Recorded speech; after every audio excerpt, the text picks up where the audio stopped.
Hello everyone, welcome to this lecture.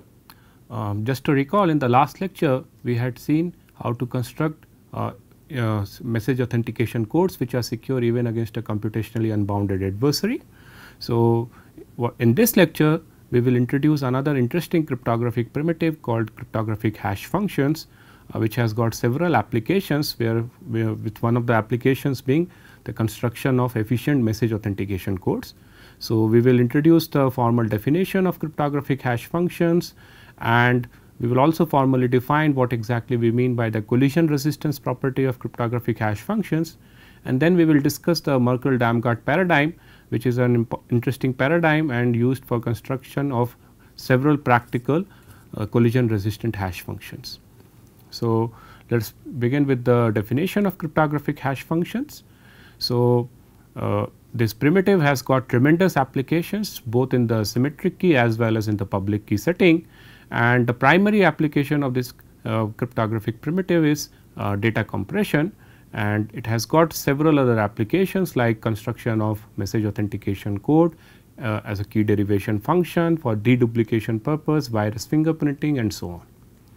So, on a very high level, a cryptographic hash function is a many to one function mapping arbitrary length bit strings to fixed length bit strings. So, the domain is the set of bit strings which can be of any length, and the output is always of a fixed length, say little l, where little l is some function of the security parameter. And property wise we require many properties from this cryptographic hash functions, but main property which we are interested in and which we will discuss in this course is the collision resistance property. And on a very high level or informally, what exactly collision resistance means, that an adversary or an algorithm which is computationally bounded, even though if it is knowing the description of this function h, should not be able to find out a collision or a pair of distinct inputs which gives you the same hash value, right, except with some negligible probability. That means it should be very difficult computationally to find collisions in a reasonable amount of time. So, let us formally define what exactly we mean by collision resistance. So, that is modeled by an experiment, and in the experiment we are given the description of a publicly known hash function,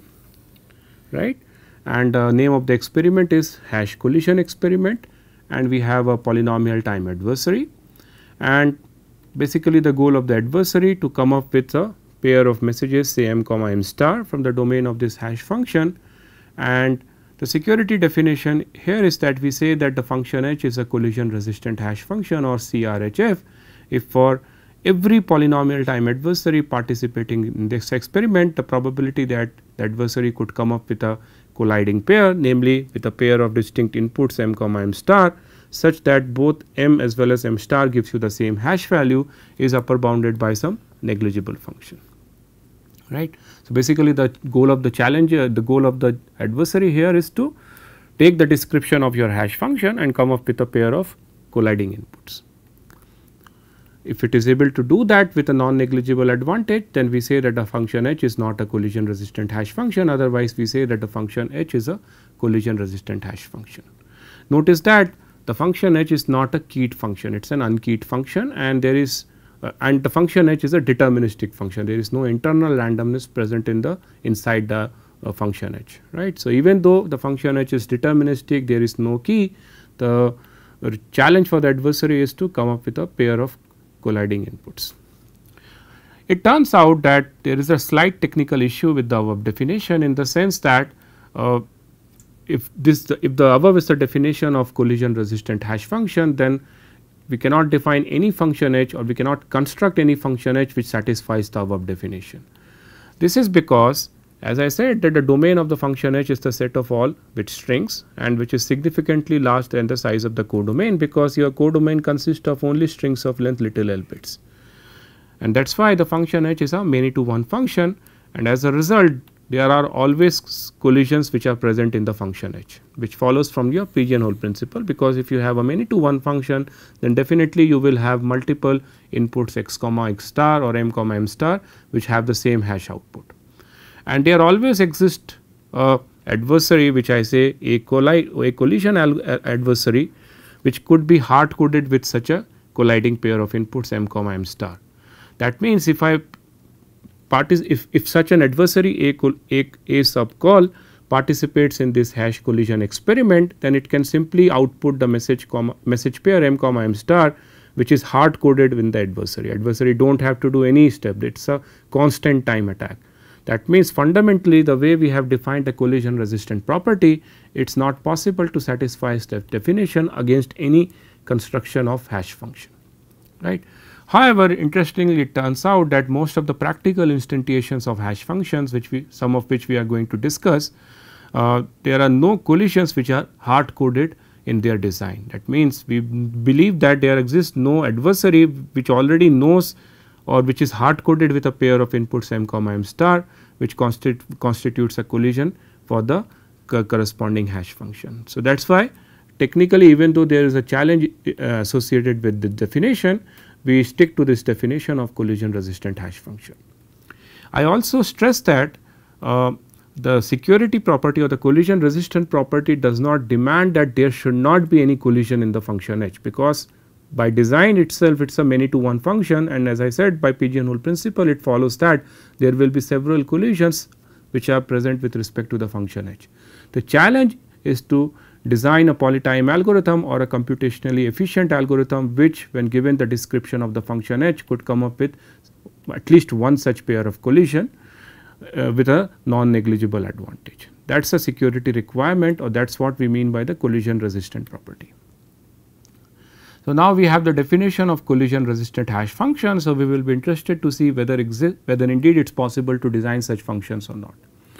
And what we are going to discuss is a well known paradigm which is called as Merkle-Damgard paradigm, and it is a very well known two stage approach which is used for the design of several practical instantiations of collision resistant hash functions such as the MD5 hash function and several hash functions in the SHA-256 family.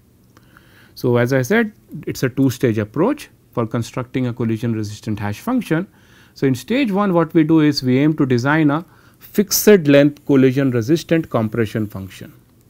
And why it is fixed length? Because unlike a collision resistant hash function where the domain could consist of any string of any length, here the domain is fixed in the sense that it can take inputs only of size n plus l bits. And it is called a compression function because it takes an input of size n plus l bits and produces an output of size n bits. So, definitely the output size is shorter or less than the input size, and that is why it is a compression function.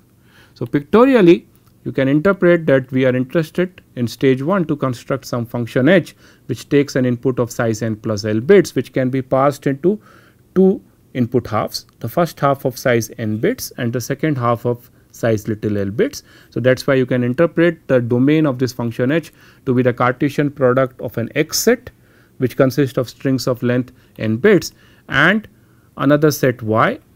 which consists of strings of length little l bits, and given a string of length n plus l bits as the input, the goal of this compression function should be to produce an output of size little n bits such that this little h function should be a collision resistant function. That means, given the description of this function h, it should be difficult to come up with a pair of collision in polynomial amount of time with a significant probability.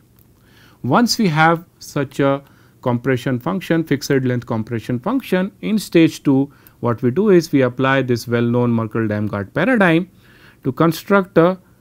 collision resistant hash function which we denote by big H,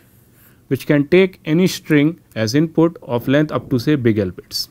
There is no restriction on the input size. The input could be of size 1 bit, 2 bit, or it could be any string of length up to big L bits, and it gives you an output of belonging to the set X. Right. So, that is what we will do in stage 2, and this the construction in stage 2 is a very generic construction in the sense it can take any fixed length compression function without going into the underlying details of that compression function, and magically it will give you the collision resistant function big H which you are interested to construct. So, what we are going to discuss now is what we exactly do in stage 2. That means, we will assume we are given a fixed length collision resistant compression function little h, and then we will see how we apply the Merkle-Damgard paradigm and get the collision resistant hash function big H. later in the next lecture we will see what exactly we do for stage 1, that means how exactly we construct this candidate little h compression function. So, our goal is the following: we are given a fixed length compression function taking inputs from the Cartesian product of x set and y set and giving you an output from the x set, and the x set basically consists of strings of length little n bits and the y set consists of strings of length little l bits, and our goal is to construct this function big H, which can take any binary string of length up to big L bits and give you a fixed size output, namely a string of length little n bits. So, if you are wondering what exactly are the values of little n and little l for the practical instantiations of hash functions, so for your information, for the SHA-256 hash function, the value of little n is 256 and the value of little l is 512 bits, right. So, the first thing that we do while applying the Merkle-Damgard paradigm is that we take the input big M for the hash function big H which we are interested to construct, and this input big M is a binary string of length up to length big L bits. So, we apply some encoding function here, and the encoding is done to ensure that the encoded input is a multiple of little l bits. And the reason we want to ensure that the encoded input is a multiple of little l bits is that when we are going to apply the Merkle-Damgard paradigm, we are going to divide our encoded input into several blocks of little l bits, and we will be iteratively applying the fixed length compression function. So, pictorially you can imagine that you are given this input, we apply some publicly known deterministic encoding function, and the encoded output is denoted by this hat m, which consists of the original m and concatenated with some padded bits, and together this original m concatenated with the padded bits will now consist of several blocks of little l bits, and the number of such blocks of little l bits will be big L by little l plus 1. So, you might be wondering that why this plus 1. So, this will be clear soon. So, what exactly is the form of this padded bits? Well, the padded bits is defined as follows. It will start with 1 followed by the required number of zeros concatenated with the binary representation of the number of little l bit blocks which are present in the original m, right. So, you have the original m which is the actual input which you want to hash using the big H function which you are interested to construct. So, we count the number of little l bit blocks which are present in the non-encoded input, and the binary representation of the number of such blocks is this representation, namely the angle within the number s within the angle brackets. So, the padded bit which we are actually appending to the bits of the message which we want to hash is of this form. We have 1 followed by the required number of zeros followed by the binary representation of the number of blocks of little l bits which are present in M, and typically the number of bits which are allocated for this binary representation of the number of L bit blocks present in M is a 64 bit field, but you can have this field consisting of more number of bit, but I am quoting this number with respect to one of the practical instantiations of hash functions, namely the SHA function. So, that means you could have up to 2 to the power 64 little l number of blocks present in your original input M, and each block consists of little l bits. So, that gives you an upper bound on the maximum size of the message which you can hash using this hash function big H which you are interested to construct, right. So, again if I take the example of SHA-256, my L is 512 and I could have up to 2 to the power 64 such blocks. So, that gives you the maximum length of the message which you can encode, right. 2 to the power that much length string you can hash using the function h of md which you are interested to construct. Interestingly, if your message big M which you want to hash is consisting of number of blocks of little l bit, if its length is already a multiple of little l bit, that means you do not need to actually do any padding, but then how exactly the receiver who is going to receive the message will come to know whether the padding has happened or not. So, in case if the message length is already a multiple of little l, then what exactly we do is we do the padding, where padding basically consists of a full dummy block starting with the representation 1 0 zeros and the binary representation of the number of bits, number of blocks of little l bits which are already present in the message. So, that is why irrespective of whether the message length is already a multiple of little l bits or not, we actually do the padding, and that is why this +1 is present in the number of blocks of little l bits in the encoded input, right. So, if the m is already a multiple of little l, then you have these many number of blocks of little l bits, and we are actually doing a padding, namely we are adding a full dummy block. So, that is why the number of blocks of little l bits which could be present in the encoded input is actually this, right. So, now once you have the encoded input which you want to hash, right. So, the way we do the hash of the encoded, compute the hash of the encoded input is that we iteratively apply the fixed length compression collision resistant compression function that we are available with, and we do it iteratively in the sense we apply a invocation of h over the current block of the encoded input and the previous outcome of the instantiation of the fixed length collision function. So, imagine that this is your pictorial representation of the encoded input consisting of blocks of several blocks of little l bits, and I am highlighting the last block because the last block may not be fully consisting of the input bits, it could be consisting of the padded bits as well, right. So, other than that all the remaining blocks are not highlighted. So, the way we iteratively apply the little h function here is as follows. So, the first invocation is on the first block of little l bits of the encoded input and along with an IV which we denote as T0 belonging to the set X. We will soon see what exactly is the value of IV. And now you see the invocation of H, it takes an input of size L plus n bits, right. It is basically taking an input from the X set and it is taking an input from your Y set, which satisfies the semantic of my little h function, and it will give you an output belonging to the set X. So, the output that comes out of the first invocation of the h function is denoted by T1, it will be of size n bits, and we take the next chunk of L bits from the encoded input and apply the next invocation of the h function, and the output is denoted as T2 which will be again of size little n bits, and we continue like that till we are done with the last invocation of the h function which operates over the last block of the encoded input of size little l bits and the outcome of the previous invocation of the h function, and the final output of the overall hash function big H which we have constructed for the input m is considered to be the outcome of the final invocation of the h function. So, that is how we are going to hash the message m, right. So, that is why the function h here is applied iteratively here, and this also tells you why exactly we want the encoded input to be a multiple of little l, because in each iteration we take one chunk of little l bits and apply the h function on the previous outcome of the h function,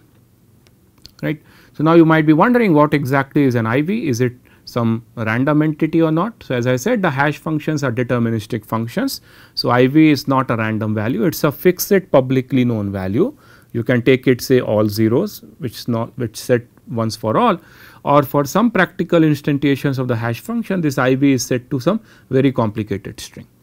And these intermediate variables T0, T1, T2, Ts minus 1, Ts which we actually obtain along this sequence of chaining process, they are called as chaining variables. So, now let us see whether indeed applying this Merkle-Damgard paradigm iteratively over a fixed length collision resistant compression function ends up giving you a collision resistant hash function or not. So, we are going to prove that if indeed the function little h is a fixed length compression function and as well as collision resistant, then by applying the Merkle-Damgard paradigm the function big H which we have obtained which can hash any bit string of length up to big L bits indeed is a collision resistant function. And the proof will be by reduction or by a contradiction, namely we can prove that assume if you have a polytime adversary, which I denote as A sub MD, which when given the description of the Merkle-Damgard paradigm and the description of your fixed length compression function outputs a pair of distinct messages or a collision for the bigger function or the function big H that we have constructed. That means the algorithm A sub MD outputs the pair m comma m dash, where m and m dash are distinct, but still the hash value of m and m dash operated with respect to the big H function is same, and the probability of collision here is say f of n, where f of n is a non-negligible function. So, what we are going to prove is that if we have such an adversary A sub MD, then using this adversary A of MD, we can construct, or we show how to construct another polytime adversary A sub H, which can give you a collision for your fixed length collision resistant compression function little h with the same probability with which the adversary A sub MD could have given you a collision for the function H sub MD. And basically the idea of this adversary A sub H is that the adversary A sub H, its goal is to find out a collision for the little h function, namely its goal is to come up with a pair t comma m and t star comma m star such that the output of this little h function on these two inputs is the same. And to find this the pair t comma m and t star comma m star, what your adversary A sub H does is basically it parses the sequence of hash chain which your Merkle-Damgard paradigm would have created while hashing this message big M and for hashing the message m dash, where the message m and m dash are produced by the adversary A sub MD. So, pictorially this is how the hash value for the message big M would have been computed as per the Merkle-Damgard paradigm, right. The message m would have been first converted into an encoded input, and then we would have applied the function little h iteratively, and in the same way to compute the value of the function h sub MD on the message m dash, we would have applied the function little h iteratively as this. We would have first converted the input m dash into an encoded input, and then we would have applied the function h iteratively and would have obtained the value of hash value on the message m dash. So, what basically the adversary A sub H is going to do is it is going to compare these two hash chains, the hash chain on the left side and the hash chain on right side, and our claim is that if m comma m dash constitutes a collision where m and m dash are distinct, then definitely there will be one collision, at least one collision present at some place in the hash chain of m and the hash chain of m dash, right. So, let us see how exactly the collision for the function little h is going to be obtained based on these two hash chains. So, since the hash value of the message m and the hash value of the message m dash are same, right, because that is a collision for your function h sub MD. So, what we are going to do is we are going to focus on the last invocation of the little h function in the hash chain for the message m and the last invocation of the little h function in the hash chain for the message m dash, right. So, the last invocation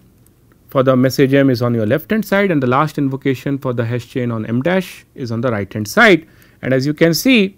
you have the inputs mu and tu minus 1 for the hash chain for m, and the input for the hash chain for m dash is the input mv dash and tv minus 1 dash.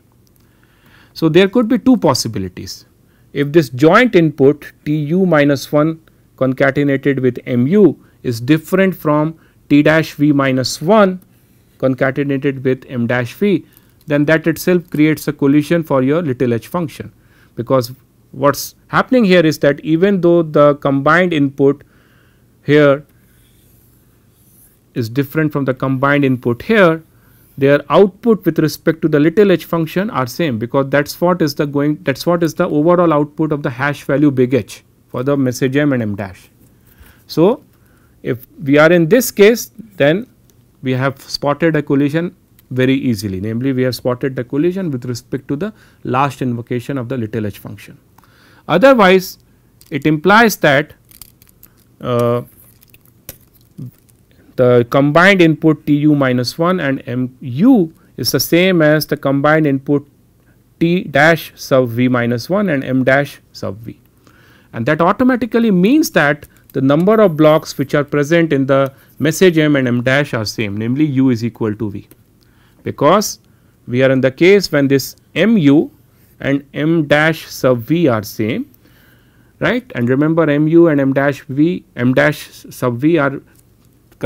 going to consist of some number of bits of the actual message and the padded bits. So, combinedly they are the same. That means the number of blocks of little l bits which are present in the message M and the number of blocks of little l bits which are present in the message M dash are actually same. So, if we are in the else case, that means we have the last invocation of the little h function in the hash chain of M and the hash chain of M dash does not constitute a collision. So, what we have to do is now we have to go one step back in the hash chain, in the respective hash chains, and focus on the second to last invocation of the little h function in the respective hash chains, right. So, if we continue in the else case, we are here, we have distinct messages M and M dash, and now we are focusing on the second to last invocation of the h function in their respective hash chains. And now again we have two possible cases. If the joint input to the little h function in the respective hash chains are different, then we have spotted a collision for the little h function, because now we are in the case where even though the combined input to the second to last invocation of the little h function in the respective hash chains are different, their outputs are same, right, because the outputs are t sub u minus 1 and t dash sub u minus 1, which we already know they are same because we are under that case. But again, if it so happen that the combined input for the second to last invocation of the h functions in the respective hash chains are equal, right, then it gives you the implication that f sum u and f dash sum u are same and combined input are same. Then we have to go one step back in the respective hash chains, and we have to focus on the third to last invocation of the little h function in the respective hash chains. So, again if we now go to the third to last invocation of the little h function in the respective hash chains, we are in this condition, and again we have to argue whether the combined input to the little h function in the respective hash chains are same or not. If they are not, then this instance of h basically creates a collision for the little h function, where we have a pair of inputs which are different, but the output, namely t dash sub u minus 2 and t sub u minus 2 are same. But if not, then again we have to go to the previous invocation of the little h function in the respective hash chains and so on. So, what basically we are doing here is we are parsing the hash chain of the M and M dash respectively, and eventually the claim is that eventually we will end up finding a collision, because if we do not find collision and if we end up parsing from right to left and come to the beginning of the message first block of M and the first block of M dash, then it means that even though we have distinct M and M dash, all the blocks of M and M dash are same, which is going to be a contradiction. But since M and M dash are different, because that constitutes a collision for your overall hash function big H sub M d, definitely there will be a collision which will be spotted with respect to the little h function. So, that proves that if indeed our little h function is a fixed length compression function and collision resistant, then by applying the Merkle-Damgard paradigm, the overall function which we are going to obtain is also collision resistant. That means in poly time it will not be possible to come up with a pair of distinct inputs which gives you the same hash value. So, that brings me to the end of this lecture. Just to summarize, in this lecture we started discussing about an interesting cryptographic primitive called cryptographic hash function. We have seen the definition of collision resistance with respect to the cryptographic hash functions. Of course, there are several other properties for cryptographic hash functions like pre-image resistance and second pre-image resistance, but we are not going to discuss those properties because we will not be using them in this course.